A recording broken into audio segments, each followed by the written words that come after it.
લોકમત ન્યૂઝમાં આપનું સ્વાગત છે। વડોદરા જિલ્લાના કરચિયા ગામે આવેલ રેલવે ફાટક સ્થાનિકો માટે ગંભીર સમસ્યા બની ગયો છે। ફાટક લાંબા સમય સુધી બંધ રહેતા ગ્રામજનોને ભારે હાલાકીનો સામનો કરવો પડી રહ્યો છે। સ્થાનિકોના જણાવ્યા મુજબ ઘણી વખત રેલવે લાઇન સંપૂર્ણ ખાલી હોવા છતાં ગેટમેન દ્વારા ફાટક ખોલવામાં આવતું નથી, જેના કારણે લોકોમાં રોષ ફેલાયો છે। ગામના સરપંચે મામલાની ગંભીરતા સમજી જિલ્લા કલેક્ટરને સ્થળ પર બોલાવી પરિસ્થિતિથી અવગત કરાવ્યા હતા। કલેક્ટરે રેલવે અધિકારીઓ સાથે ચર્ચા કરી ફાટક 20 મિનિટથી વધુ સમય સુધી બંધ ન રાખવાની લેખિત ખાતરી આપી હતી, પરંતુ સ્થાનિકોના જણાવ્યા મુજબ તેનો અમલ થતો નથી। ફાટક પાસે નાળાના પાણીની નિકાલની સમસ્યા, બોર્ડ પરીક્ષા આપતા વિદ્યાર્થીઓની મુશ્કેલી અને ખેતરોમાં ગંદુ પાણી વહી જવાથી પાકને થતા નુકસાનને લઈને ગામજનોએ તાત્કાલિક ઉકેલની માંગ કરી છે। જો વહેલી તકે નિરાકરણ નહીં આવે તો ઉગ્ર આંદોલનની ચેતવણી આપવામાં આવી છે। હું અહીંયા કરચામાં રહું છું। મારો જન્મ કરચામાં થયેલો છે અને હું આ છેલ્લા કેટલા વર્ષોથી મેં જોઈ રહ્યો છું કે અહીંયા ફાટકે ઊભો રહું છું। કલાક સુધી ફાટક ખુલતી નથી અને અમારે જોબ માટે જવા માટે બહુ જ પ્રોબ્લેમ થઈ રહ્યો છે। અમારે અહીં રહેવા છતાંય અમારે રનોલી ફરીને જવું પડે છે। રનોલીનો બ્રિજ બી ચાલુ નથી અને અહીં આગળ ઊભા રહીએ છીએ। લાઇન ક્લિયર હોવા છતાં બી લાઇન ખોલતા નથી। અંદરથી એવું કહેવામાં આવે છે કે હજુ સુધીને અમારું વેગન ને બધું આવે છે તો તમારે રાહ જોવી પડશે અને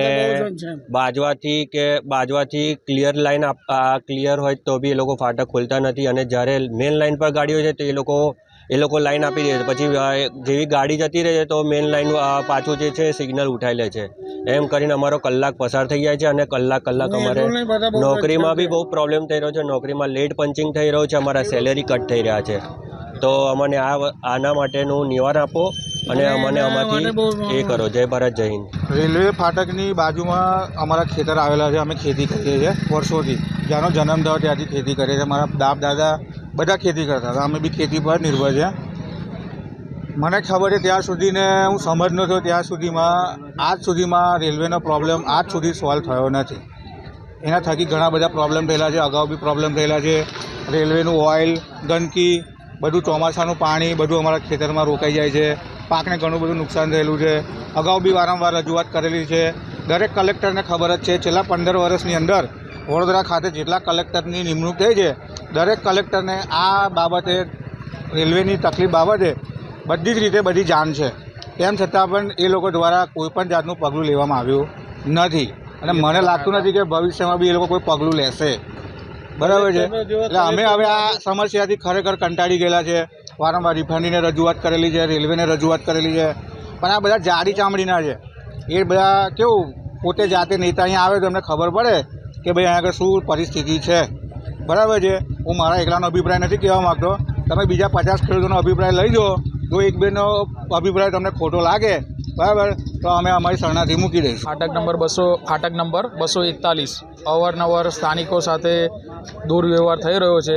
બાળકો, નોકરિયાત વર્ગ તેમજ કામ ધંધાએ ખેડૂત વર્ગને તમામને મુશ્કેલી પડે છે। ડીએમ મેડમ જ્યારે આગળ આવ્યા હતા સ્થાનિકોની વારંવાર રજૂઆત કરવા, પંચાયતની રજૂઆત કર્યા પછી ડીએમ મેડમ જ્યારે આગળ આવ્યા હતા ત્યારે એમને એક જોઈન્ટ મિટિંગ રાખી હતી, જેમાં રેલવેના અધિકારી, ડીએમ મેડમ હતા, 2 બાજવા કરચિયાના સરપંચ હતા, તલાટી હતા અને લેખિતમાં નક્કી કર્યું કે ફાટકને 20 મિનિટે ખોલવાની અને નીચેનું જે ગળનાળું છે એનું ડી-વોટરિંગ કરવાનું। પણ આજ સુધી કોઈ પણ જાતનું સાફ સફાઈ તો સમજ્યા, પણ ફાટકને પણ આ લોકો 1-1 કલાક ને 1.25 કલાક સુધી બંધ રાખે છે।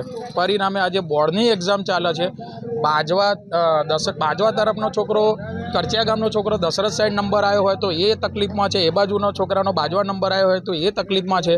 એક્ઝામના ટાઈમે આ તકલીફો છે। નોકરિયાત વર્ગ તો દિલ્હીના એમની આંખમાં આંસુ આવી જાય છે। 1-1 કલાક એ લોકો નોકરી ઉપર લેટ જાય છે, ગોલ ફરીને જાય છે। મુખ્ય સમસ્યા એ છે કે કોઈપણ જાતનું ડાયવર્ઝન આલ્યા વગર ચોફેરના જે બ્રિજ છે, મિની નદીનો બ્રિજ તો કે કામ ચાલે છે, રનોલીનો બ્રિજ તો કે બંધ છે। તમામ મોટા વ્હીકલોને અહીં ડાયવર્ટ કરી દીધો છે। ઓલરેડી ટ્રાફિક તો દુનિયાભરનો છે, ઉપરથી ફાટકને નિયમ અનુસાર જે 20-25 મિનિટે ખોલવી જોઈએ ખોલતા નથી, જેને લીધે ગ્રામજનો જોડે અવારનવાર આ તકલીફ થાય છે। હવે આ સમસ્યાથી અમને હાથ જોડીએ છીએ કે અમને જેમ તેમ કરીને બહાર કાઢો।